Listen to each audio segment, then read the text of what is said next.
I'm the Community Development Worker for the Saffron Lane Neighbourhood Council in Leicester, and we're a registered charity. In about 2000, we were working with lots of young people in the area.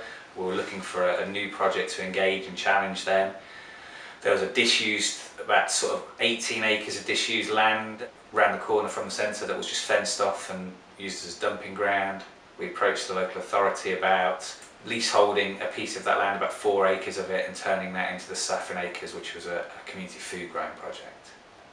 We needed to come up with a proposal that they were going to buy into. And that proposal was building 68 eco homes and using the rest of the land for the community food growing project.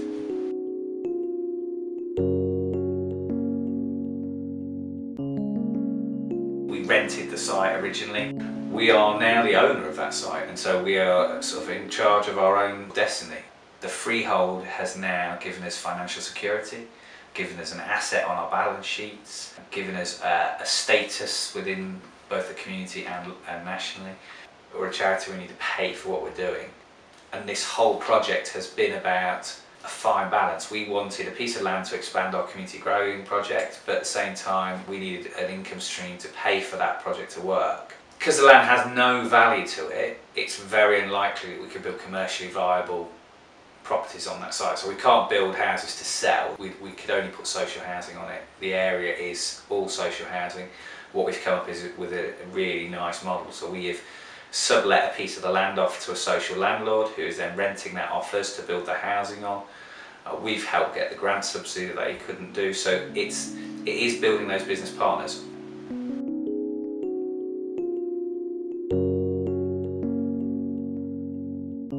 We're a registered charity, so all of the work we've normally done is given away because the client group have no wealth of their own.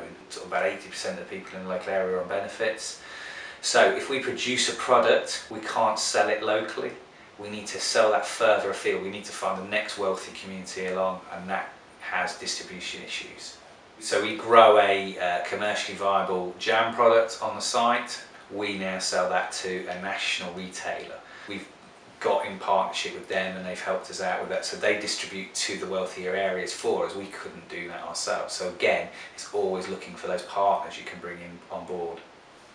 We had already elements of deprivation that we had to challenge in the area, so it was easier for us to sell that programme to the local authority. So we had a lack of social housing in the area, so we're going to build social housing. We had a lack of knowledge around the food growing and how to grow yourself out of poverty.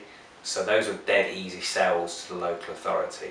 If you were taking a large piece of commercially viable land off somebody in a commercially viable area, that would be extremely hard to sort of sell that same programme.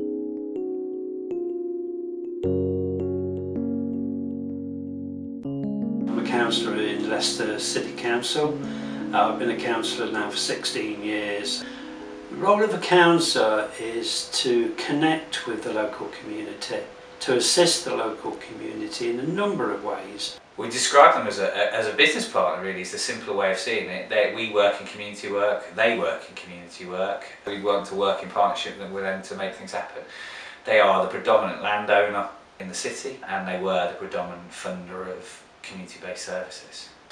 The support that's been given is that the land was council land, obviously, and the council, where possible, has enabled the group to take on that land at a negligible expense. When dealing with the local authority, you need to build up a relationship. You need to see them as a partner organisation. You need to get them on board with your project. There are also distinct parties within the local authority, officers and elected members. They are different, they have different attitudes. You need to work out what those are before you start communicating with them, and you need to, most importantly, know what your social return is for the asset you're asking for.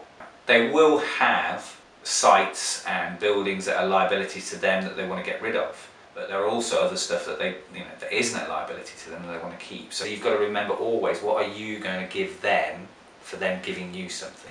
The land before it was developed was overgrown, it was wasteland, it was basically doing nothing.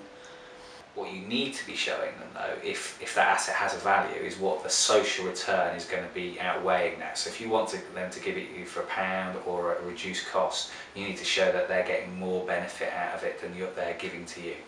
The benefits that Saffron Acres have given to that land and to the local community. Obviously the land has been cleared and local youth have been involved with it ever since and thoroughly enjoy it. So our project is putting £10 million worth of new investment back into the community, 68 social homes, that's 68 families that are housed. The food growing project is working with young people. You've got to sell them all the positive elements that they're getting out of it.